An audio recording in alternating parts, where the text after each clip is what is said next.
Hello, Shri Krishna institute of fire safety engineering के YouTube channel पर आपका बहुत बहुत स्वागत है। अभी तक जैसा कि हम लोगों का क्या चल रहा था, फायर एंड सेफ्टी में चैप्टर 3 में फायर एक्सटिंग्विशर। तो फायर एक्सटिंग्विशर में जैसा कि हमें यह बताया गया था कि फायर एक्सटिंग्विशर 4 प्रकार के होते हैं। पहला क्या था, water type portable fire extinguisher. Water type में 3 हो चुके थे। वाटर टाइप के तीनों फायर एक्सटिंग्विशर हो चुके हैं, उनके वीडियो आपके पास है। अब बात करते हैं हम लोग दूसरा जो था वो है क्या, उसका foam type portable fire extinguisher. Foam type portable fire extinguisher. अब इस एक्सटिंग्विशर के बारे में समझते हैं, ठीक ना। सबसे पहले तो थोड़ा सा आपका हम ये क्लियर करा दें कि फोम क्या है। तो फोम बोलिए तो एक तरह का क्या है, झाग।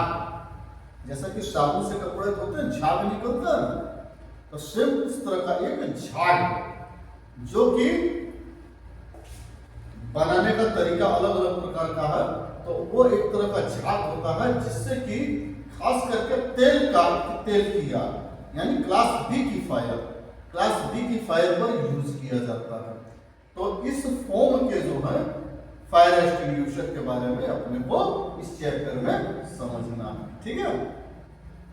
चलिए, तो foam type portable fire extinguisher. Portable means तो आप समझ रहे हैं, उठा करके एक जगह से दूसरी जगह ले जा सकने वाला एक्सटिंग्विशर है ना। तो ये foam type portable fire extinguisher. जैसा कि हमको बताया गया कि foam type portable fire extinguisher 2 प्रकार के होते हैं। पहला chemical foam type portable fire extinguisher और दूसरा mechanical foam type portable fire extinguisher. तो एक होता है केमिकल फोम टाइप और दूसरा होता है मैकेनिकल फोम टाइप। तो केमिकल फोम टाइप यहां पर देखिए नाम क्या है, केमिकल फोम। कहने का मतलब केमिकलों के रिएक्शन से बनाया गया फोम, इसीलिए नाम है इसका chemical foam type portable fire extinguisher. और दूसरा है mechanical foam type portable fire extinguisher, यानी मैकेनिकल फोम बोलो तो मशीनों के माध्यम से बनाया गया फोम, इसीलिए नाम है इसका mechanical foam type portable fire extinguisher, ठीक है।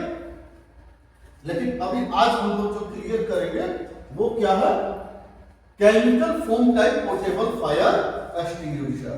तो केमिकल फोम में जैसा कि आपको बताया ना कि केमिकलों का रिएक्शन करा करके ये फोम बनाया जाता है। तो इस एक्सटिंग्विशर का कैपेसिटी 9 लीटर, यानी इसके अंदर 9 लीटर की मात्रा में फोम भरे गए होते हैं। बाकी अभी अंदर में क्या क्या भरा गया वो आप आगे हम आपको क्लियर समझाएंगे। तो समझिए कि 9 लीटर कैपेसिटी का होता है, ठीक है। इसका भी आईएस नंबर यानी इंडियन स्टैंडर्ड नंबर पूछा जाता है आपसे, तो 933/1976। ये चीजें याद करते चलिएगा, बहुत ज्यादा पूछा जाता है। तो 933/1976। और उसके बाद ये कौन सी आग बुझाएगा, तो आग कौन सी बुझाएगा, क्लास बी। क्लास बी बोलो तो लिक्विड फायर।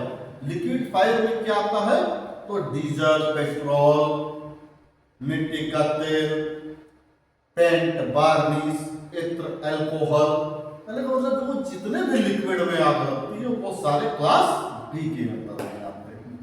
तो उसी आग को बुझाने के लिए इस एक्सटिंग्विशर का उपयोग किया जाता है, यानी chemical foam type portable fire extinguisher का उपयोग किया जाता है। तो देखिए आपको एक चीज बता दें, ये chemical foam type portable fire extinguisher का उपयोग अभी इंडस्ट्री में नहीं है। अब किसी भी इंडस्ट्री में आपको ये एक्सटिंग्विशर देखने के लिए नहीं मिलेगा, जाहिर सी बात है। लेकिन है क्या, ये सिलेबस के अंदर है और इंटरव्यू लेने वाला जाहिर सी बात है पढ़ के आया हो, वो टाइप्स ऑफ फायर जानता है, टाइप्स ऑफ फायर एक्सटिंग्विशर जानता है, तो उसमें ये नाम जरूर आता है केमिकल फोम। अगर वो आपसे भी पूछेगा कि foam type portable fire extinguisher कितने होते हैं, तो आप जाहिर सी बात है बताएंगे केमिकल फॉर्म और मैकेनिकल फॉर्म दो होते हैं। तो यहीं पर अगर आपसे रिटर्न होकर के पूछ दिया कि chemical form type whatever fire extinguisher क्या है, इसका यूज क्या है, कैसे ऑपरेट करते हैं, इसमें क्या भरा होता है, तो यहाँ पर आपको प्रॉब्लम होने लगेगी। ठीक ना? तो थोड़ा सा इसके एक एक करके हम इसकी सारी चीजें क्लियर करते हैं। तो सबसे पहले हम लोग इसके पूरे पार्ट के बारे में समझते हैं, इस एक्सटिंग्विशर के सारे पार्ट्स को समझते हैं। तो हम लोग इस chemical form type whatever fire extinguisher के सारे पार्ट के बारे में एक एक करके बात करते हैं, क्योंकि आपको जैसा कि हमने बताया ना कि इंटरव्यू वगैरह में क्या होता है कि आपको बुला करके आपसे इस एक्सटिंग्विशर के एक एक पार्ट्स के बारे में पूछा जाता है कि किस ये कौन सा पार्ट है और इसका क्या काम है, तो आपको पूरा एक्सप्लेन करना होता है। तो चलिए एक एक चीजें थोड़ा सा समझते हैं। सबसे पहले बात करते हैं इसके डिस्चार्ज नोजल की। इस एक्सटिंग्विशर का जो डिस्चार्ज नोजल है वो सीधा क्या कैप असेंबली में होती है। इसके कैप असेंबली में ही डिस्चार्ज नोजल होगा जो ठीक बिल्कुल 90 डिग्री पर एकदम सामने की तरफ होगा। ठीक है? उसके बाद बात करते हैं इसमें पोर्ट होल। देखिए इसके अंदर क्या आपको बताएं, दो कंटेनर होते हैं, एक आउटर कंटेनर और एक इनर कंटेनर। तो इनर कंटेनर में एक पोर्ट होल होता है, यानी दोनों साइड में होल अलग अलग होल होते हैं। अभी इसको चलाने के तरीके में आपको ये चीज बताएंगे कि इस होल का काम क्या है, यानी यहीं से ये केमिकल बाहर निकलता है। ठीक ना? उसके बाद इसी इनर कंटेनर के अंदर में एक रबर वाशर जैसा हैंडपंप में लगा होता है ना, ये रबर वाशर होता है और वो रबर वाशर एक स्टील डिस्क के ऊपर सेट किया गया होता है। जरूरत के अनुसार ये प्लंजर को खींचा जाता है। ठीक है? तो ये स्टील डिस्क और रबर वाशर होते हैं। उसके बाद इसमें लगा होता है हैंगिंग हुक एक्सटिंग्विशर के बाहर में हुक लगे होते हैं, जिसके माध्यम से एक्सटिंग्विशर को कहीं भी दीवार या स्टैंड से लटकाया जाता है। तो सीधा सीधा ये हैंगिंग हुक का काम एक्सटिंग्विशर को दीवार से हैंग करना है ना। उसके बाद जैसा हमने आपको बताया ना कि बाहर वाली मेन बॉडी को आउटर कंटेनर भी बोलते हैं। इसमें ये हो गया आउटर कंटेनर। और इस एक्सटिंग्विशर के नीचे में लगा होता है ग्रिपिंग रॉड, यानी स्टैंड टाइप का ऑलरेडी एक्सटिंग्विशर में ही लगा होता है। तो ये ग्रिपिंग रॉड का क्या काम होता है? तो ग्रिपिंग रॉड लगाने का कारण क्या है कि जैसा आपको बताया गया कि लोहा जो है पानी और मिट्टी के संपर्क में आने के बाद वो अपना स्ट्रेंथ खोने लगता है, यानी उसमें जंग लगने लगता है। तो वही एक्सटिंग्विशर में जंग न लगे, क्योंकि अंदर में पानी है और बाहर ये मिट्टी के संपर्क में इसकी बॉडी आएगी, तो जाहिर सी बात है इसमें जंग लगने लगेगा। इसी को बचाने के लिए इसमें दिया गया है ग्रिपिंग रॉड। ठीक है? चलिए थोड़ा सा इस साइड में आगे में बात करते हैं। चलिए तो थोड़ा इस साइड बात करते हैं। ठीक है?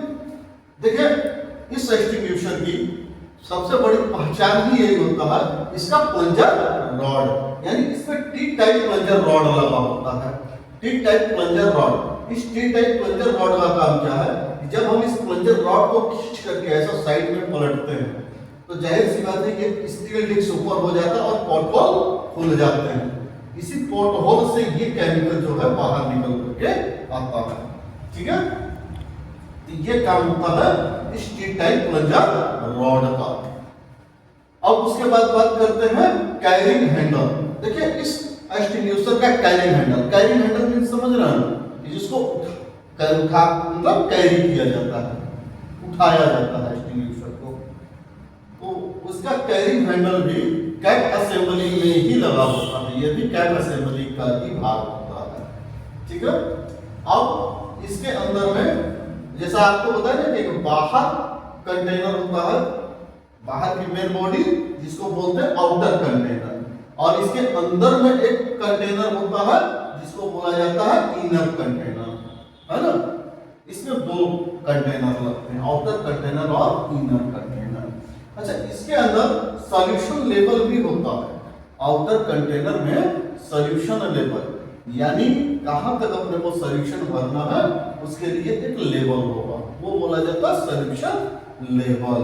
ठीक है, अब आते हैं मेन पार्ट पर।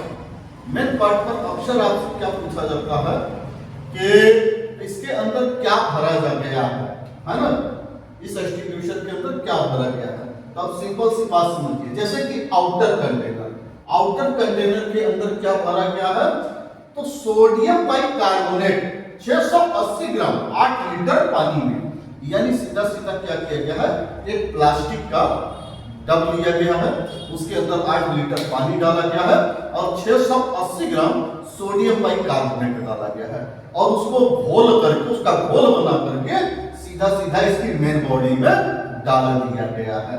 उसके बाद बात आता है कि इसके इनर कंटेनर में फिर क्या है, तो इनर कंटेनर में क्या है, एल्युमिनियम सल्फेट 680 ग्राम 1 लीटर पानी में, 1 लीटर पानी में, यही तो एक कप और लेते हैं और उसमें क्या 1 लीटर पानी डालते हैं और उसके अंदर एल्युमिनियम सल्फेट